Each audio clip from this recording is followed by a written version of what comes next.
নমস্কার বন্ধুরা, ঠাকুরের কথা চ্যানেলে আমি সকলকে স্বাগত জানাই।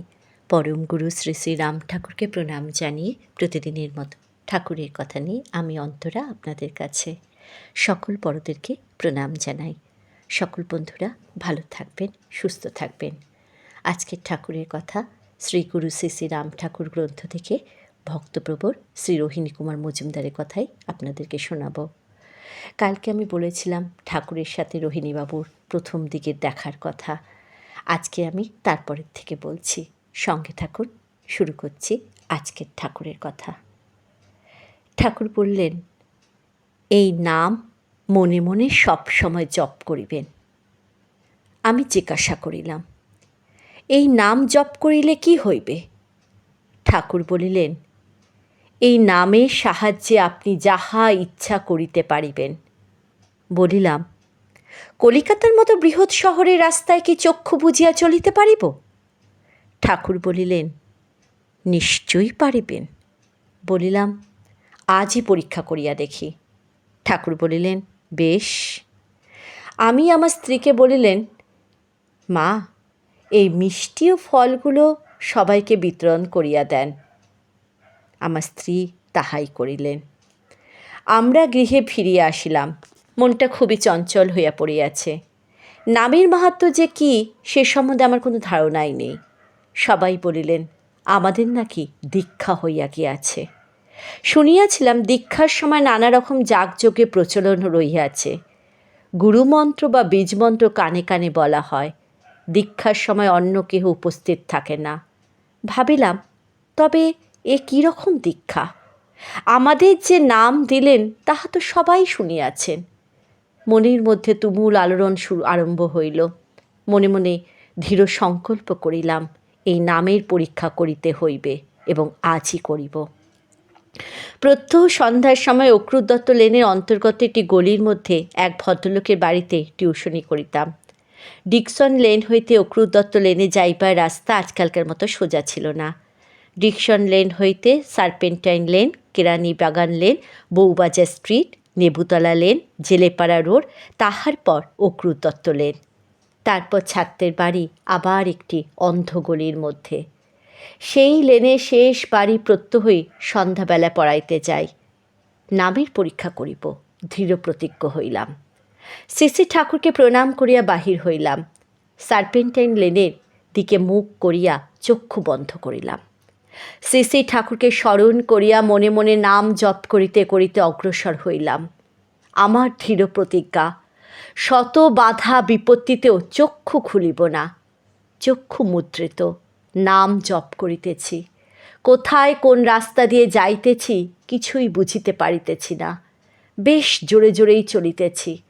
মাঝে মাঝে মানুষের গায়ে গা লাগে। গরুর গাড়ি ও ঘোড়ার গাড়ি ধার দিয়া যাইতেছে, বুঝিতে পারিতেছি। আমি চক্ষু খুলি নাই, একমাত্র নাম সম্বল করিয়া চলিয়াছি। এইভাবে কতক্ষণ চলিয়াছি বুঝিতে পারি নাই। চলিতে চলিতে কোথাও পা বাধা পাওয়াতে পড়িয়া গেলাম। বড় দুঃখ হইল। চক্ষু খুলিতে বাধ্য হইলাম। অবাক হইয়া দেখিলাম আমি আমার ছাত্রের বাড়ির সদর দরজায় সিঁড়ির ওপর পড়িয়া আছি। আমি পড়িয়া গিয়াছি। দেখি আমার ছাত্র দৌড়ায় আসিল। ছাত্রের মাতা ও ভগিনী আমরা শুশ্রূষা করতে শুরু করলেন। আমার কোনোই আঘাত লাগে নাই। সিঁড়ির একধারে কর্পোরেশন নাম্বার দেওয়া একটা পাথর পোঁতা ছিল। সিঁড়ির উপর উঠবার সময় ওই পাথরে পা বাঁধা পাওয়াতে পড়িয়া গিয়াছি। সবাইকে বলিলাম, আপনারা ব্যস্ত হইবেন না, আমার কোনো ব্যথা লাগে নাই। বুঝিলাম ঠাকুর যাহা বলিয়াছেন তাহা ধ্রুব সত্য, সন্দেহের বিন্দুমাত্র অবকাশ নাই।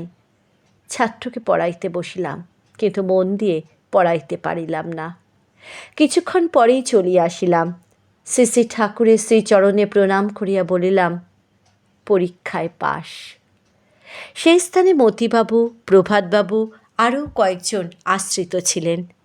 তাহারা ঠাকুরের নিকট ঘটনাটি জানিতে চাইলেন। ঠাকুর বলিলেন, রোহিণীবাবু আজ আমাকে পরীক্ষা করিয়াছেন। সবাই কাহিনীটি শ্রবণ করিলেন। সেই দিন হইতে আমার মনে শ্রী শ্রী ঠাকুর শ্রেষ্ঠ স্থান অধিকার করিয়া বসিলেন। তিনিই আমার ভগবান, আমার গুরু, আমার একমাত্র আরাধ্য দেবতা। 10-12 দিন পরে ঠাকুর কলিকাতা হইতে চলিয়া গেলেন। প্রায় 1 মাস পরে আবার ফিরিয়া মতিবাবুর বাসায় আসিলেন।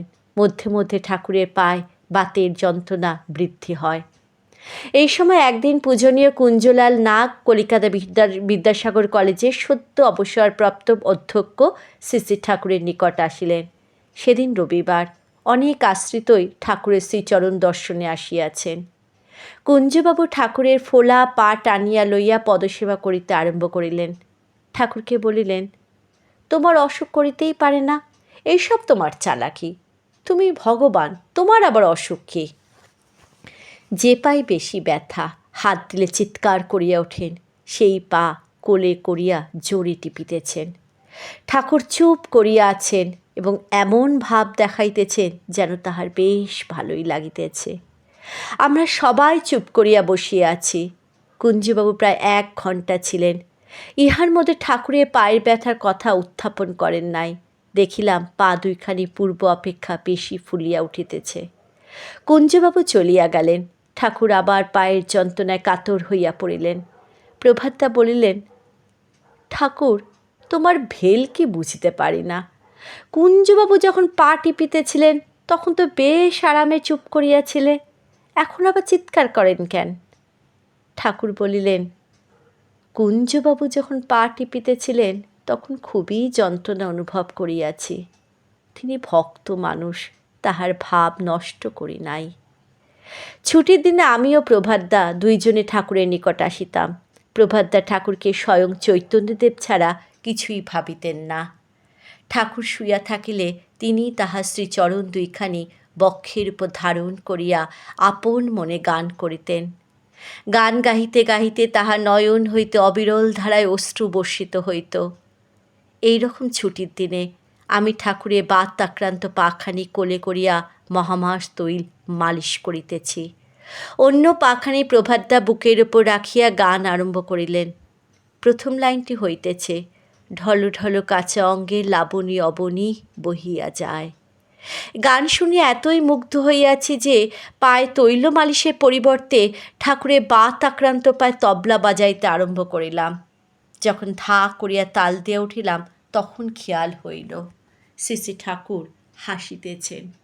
প্রভাতদা উঠিয়া আমাকে চড় মারিয়া বলিলেন, তোর আক্কেল তো বেশ, ঠাকুরের ব্যথা পায় তুই তবলার চাটি মারিস? প্রভাতদা ঠাকুরকে বলিলেন, আপনি বা কেমন করে চুপ করে আছেন? ঠাকুর বলিলেন, কখনো কাহারও ভাব নষ্ট করিতে নাই। আমার ব্যথা লাগে নাই, বরং যন্ত্রণার কিছু উপশম হইয়াছে। জয় রাম, জয় গোবিন্দ।